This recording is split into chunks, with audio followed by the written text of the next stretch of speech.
好了，今日第四个话题，第四个话题就是讲的女副部长女副部长跳楼是不是这个是不是真的？这又是不是另外一个战场哎，何先生啊，今天您列了啊？5个题目，第4个题目是孙立军为何被重用？哦，那就是把第四个和第五个刚才合在一起算了吧，好，好的，好的，好，就刚才合在一起讲算了。那我好的，现在就是讲最后一个就是刚才其实我第四个没有讲，但实际上讲的内容是已经讲了，因为第五个原来讲的是孙立军为何被重用，背后势力不止孟庆柱，上对，海滩换主上海滩换主我讲了，对吧？背对对，后势力不止孟庆柱我也讲了。那我还是补讲几句这个孙立军的这个为什么被重用啊？那么孙立军这个人呢，他这个从一般意义来讲，他是有江湖气息江湖气息，就是各门来各门去这个是那种的另外一个特征。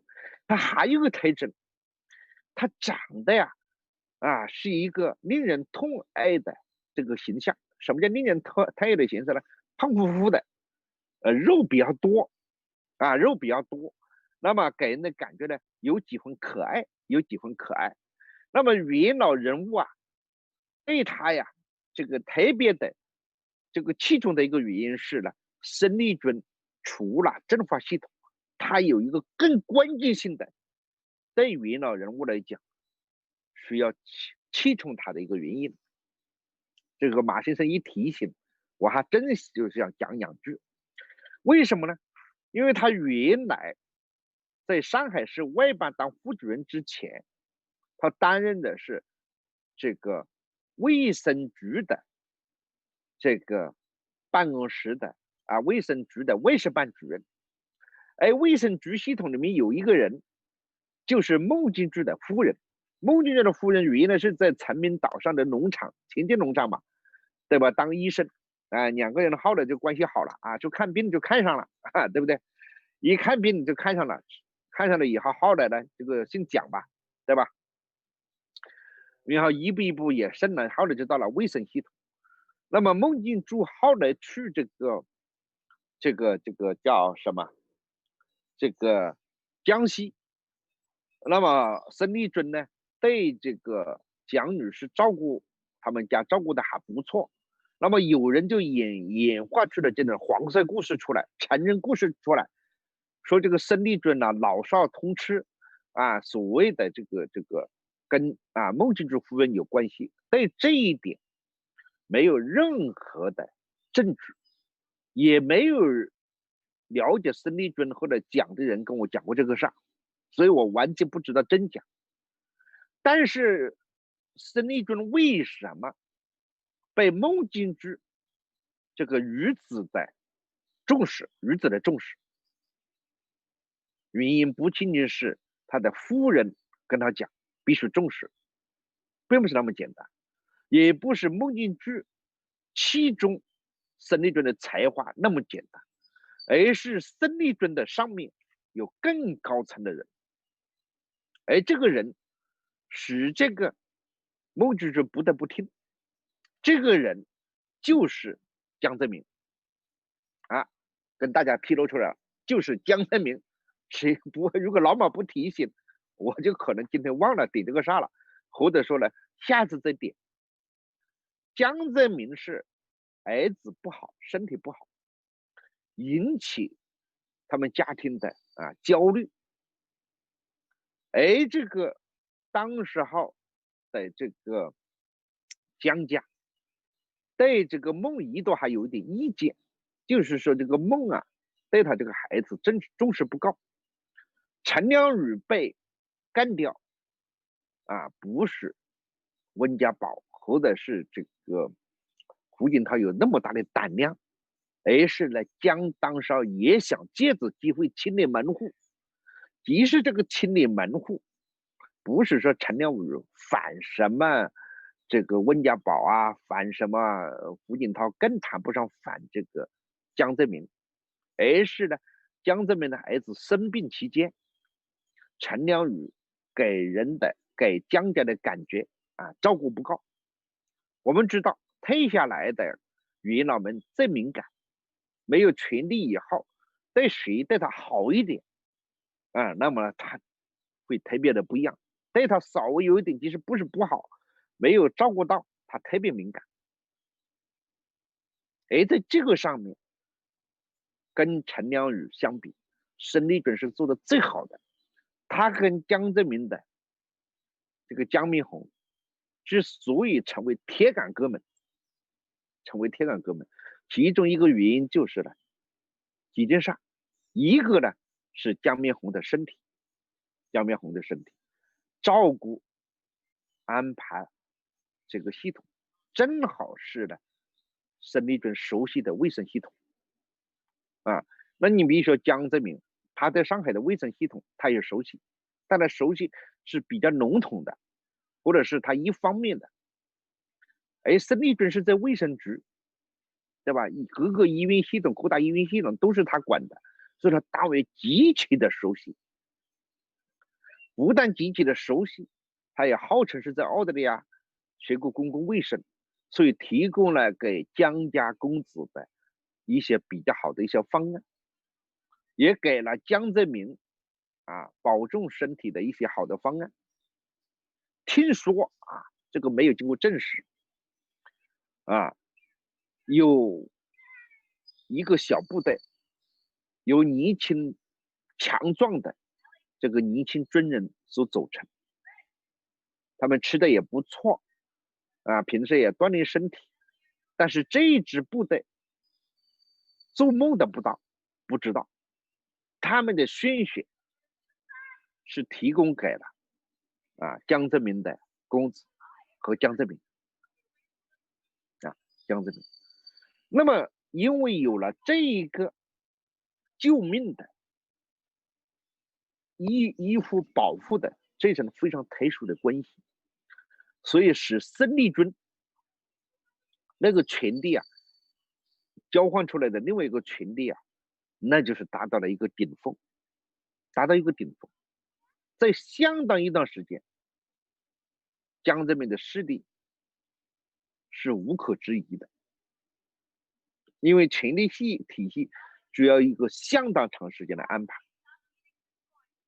很多人已经是这个江家的这个班底，尤其是在政治局、中央各个部委、省委书记这些正省正部级这些级别，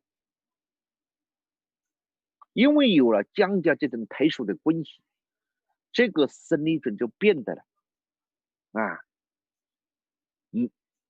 谁都不在他话下。他经常传播很多江家的消息，江家的说法，江泽民的说法往往都是真的。他传播很多习近平的消息，很多后来发现是假的，也就实际上呢，他跟习的关系不像他吹的那么铁，但是他跟江的关系那确确实实是很铁，所以这个就造成了这个孙立军被重用的真正关键性的因素，除了孟庆竹。所以孙立军这个事情被抓所造成的这个政治的反响也是特别大的，等于你把一个江泽民家的一个救命恩人，在他们看起来一个最重要的最熟悉的一个人物，把他给关进去了，你可见江家现在如何反应所以现在这个是我今天讲的这一节也算马先生这个也算第5节了吧，对吧？是不是第5节？算了可以算。所以我就说你你做节目的时候你不在旁边跟我这个提一提，有时候我就回头就给忘了，你知道吗？我觉得你现在非常配合我们了，然后告诉我们说下一节，这样我们可以切片的时候可以把时间点也记好，要不然一会儿您做完节目之后给上一大堆标题，我们之后又得重新来听一遍。我一口气现在已经讲了多久了？你现在一口气已经讲了1小时，准确一点啊1小时22分47秒。哎，是不是快要完了？是不是后一节讲短一点啊？是啊，这个，可以了。嗯，哎，这个棋子下棋啊，经常说下一盘大棋。现在大家说，对这个川普总统下一盘大棋。昨天川普总统已经把这个棋的这个底盘宣了一部分给大家了，就是不要当世界警察，对不对？不要出兵到海外去干预这个事情。这就是川普总统最重要的一个政治理念的一个表达。对于我们这些比较浅薄的人来讲，川普总统去西点军校，是要在这个时候给年轻的军人们未来的将军们、未来的指战人员们，给他们提气，对吧？是呢，减缓这个北宫与这个五角大楼的矛盾，对吧？之间的缝隙。但实际上，川普总统利用的这次场合是宣示了他的政治理念。他的政治理念就是说，不当世界警察了，对不对？不到是国际社会去叛兵了。那很多人不曾经寄希望于川普总统去改变中国，对吧？去帮助维护中国人权。那么之前我就提醒过，川普总统不是这么想的。川普总统就是想美国伟大，美国第一，美国伟大，没有说世界伟大，世界第一，没有讲，世界没法第一，因为只有一个世界，对吧？但是呢，就是冷战以后的秩序是由这个美国所建立起来的。现在是美国非常明确的讲出来，这个统帅讲出来说，我不当世界警察了。警察是什么？警察就是正义的维护者，秩序的维护者。美国是主动放弃这个角色，对吧？但是我们经常还有很多人，我曾经讲的说，他们川普在下一盘大棋下一盘大棋。所以现在一盘大棋在我看起来，哎呀，好了，这些话题题外之话不讲了。那我只是讲了中共的权力斗争呢，你要真正讲起来，它确实在下一盘棋，但是是大棋还是小棋，是臭棋还是好棋，那我们就好好慢慢看来。我们在这个，哎呀，抱歉抱歉，我讲了1个多小时都没咳嗽，讲到这个地方，下一盘大棋还是臭棋，这个事情就开始咳嗽了。早一段时间，实际上我们就讲到了，从这个陕西调回北京调回一个人叫贺云，对吧？这个贺云他原来是在北京的一个不声不响的一个法官，后来呢，把他扔到了陕西。到了陕西，结果查出来的问题呢，居然查出来是赵乐际的大管家，而且查了这个大管家一发不可收拾，把另外一个省委书记也推出来了。有人说这就是权力的技巧。什么叫权力的技巧呢？你要把我一个大管家搞掉，我就推出一个比大管家更牛的人出来，而且他的问题更严重。这样的话呢，大家的注意力就注意到了，哇，赵正远同志贪污这么多钱，弄得不好的要判死刑，对不对？弄得不好的判死刑。这样的话呢，大家对陕西的问题就放在这里了。你不能说一个福建搞一个远化案出来，再搞一个小化案出来，那不行的嘛。一个远化案已经把福建的经济搞成那个样子了，对不对？你怎么能还继续再去搞下去啊？当时还认为贾庆林有问题，认为这个贺国强有问题，为什么都没有追查下去了？一个是我前面讲了，贾庆林后面有姜老大，这个贺国强后面有李老大李鹏，这还是一个原因。另外一个原因是，你再搞一个远案出来，福建就别搞了。所以政治的艺术、政治的技巧就在这个地方。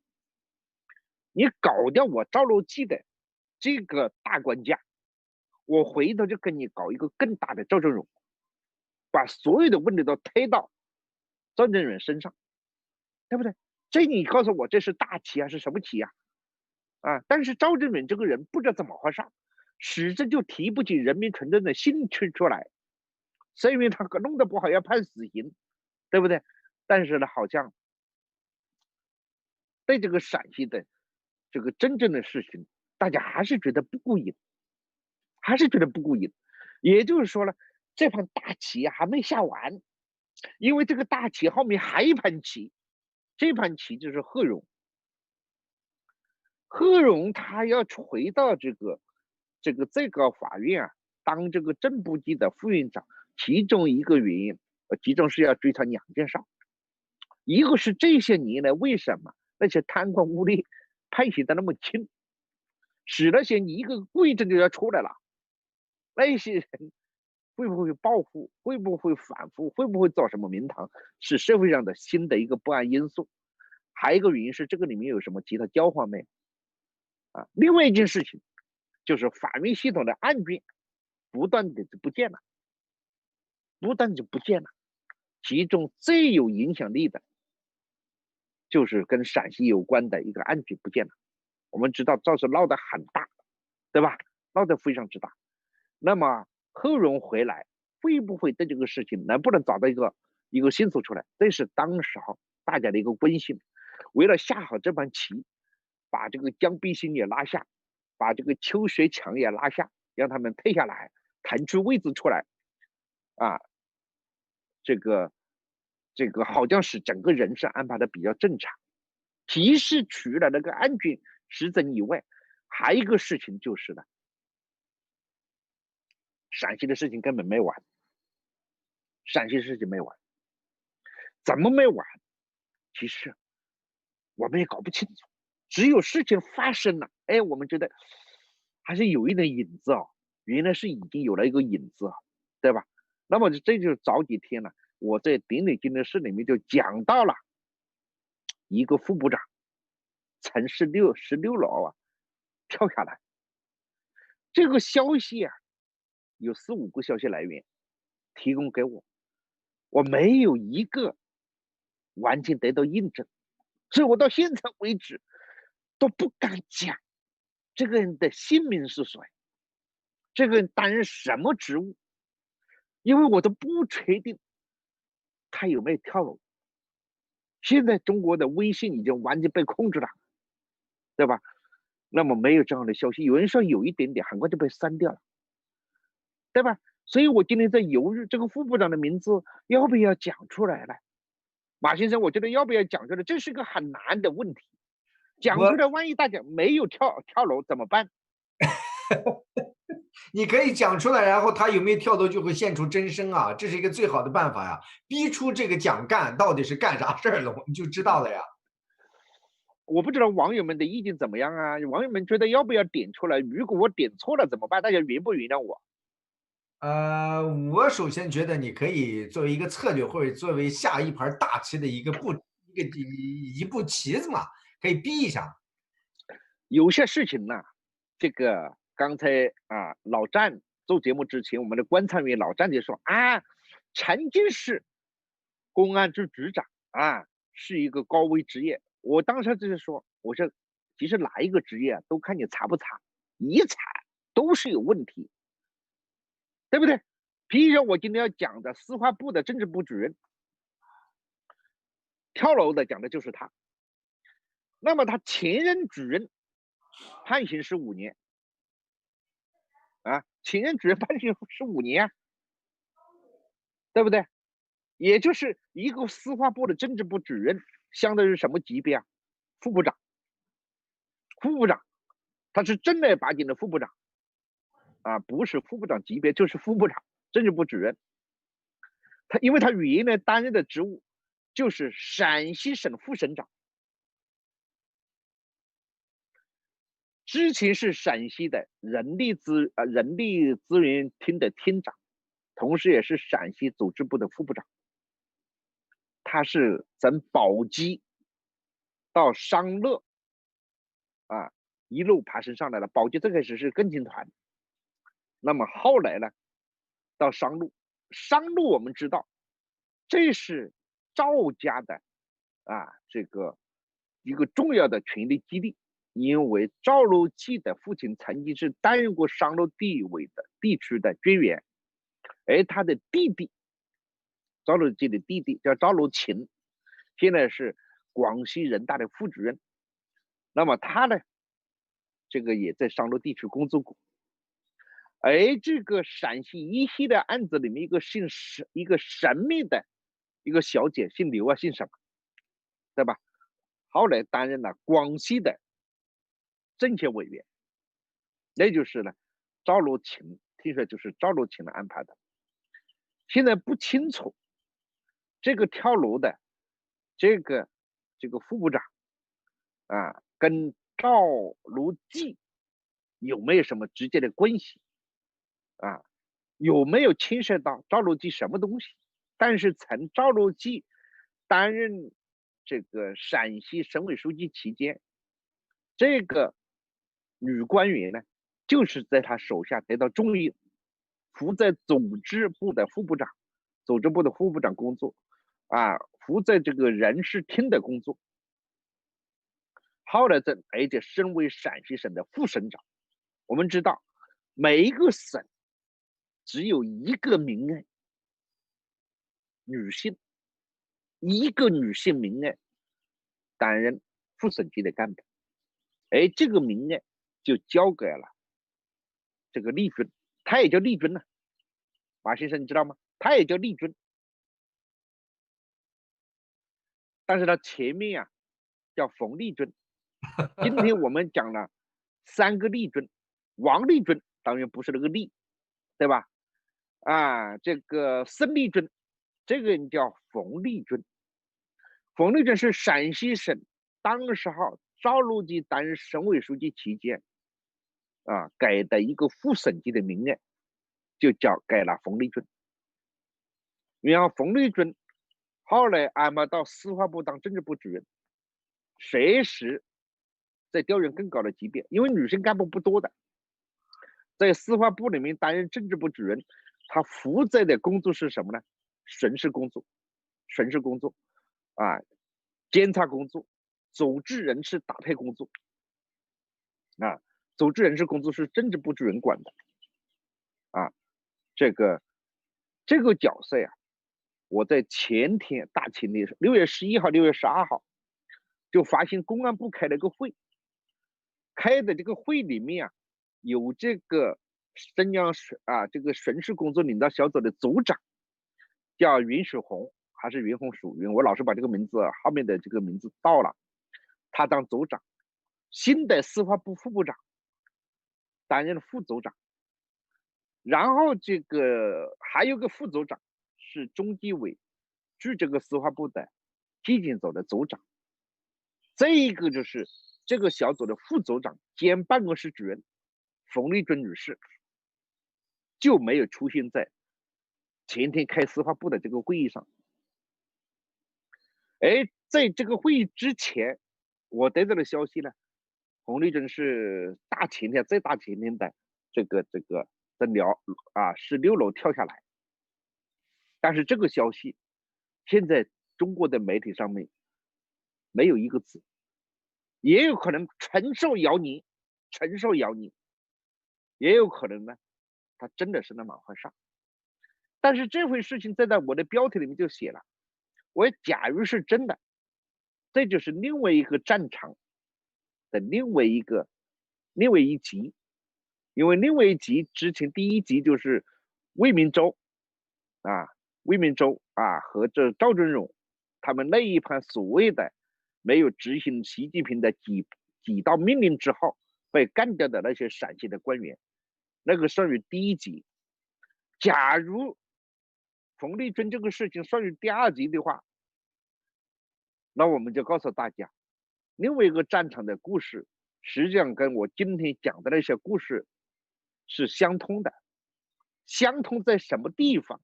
为什么陕西发生的事情跟重庆又连在一起，跟湖北又联系在一起，跟上海又联系在一起？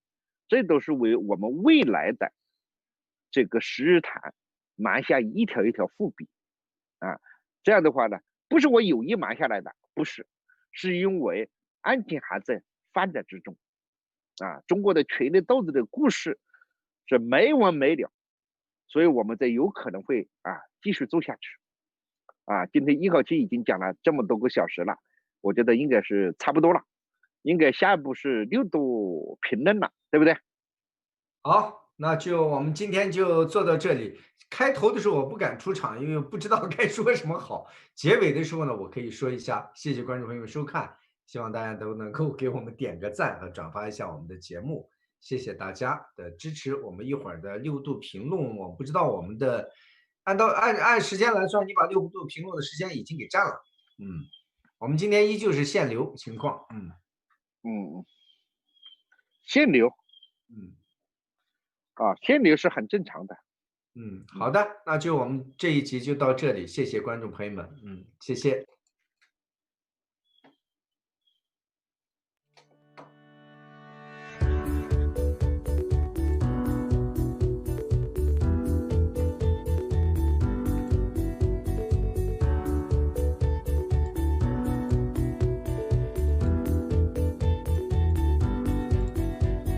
大家可以打开话筒自己聊天了。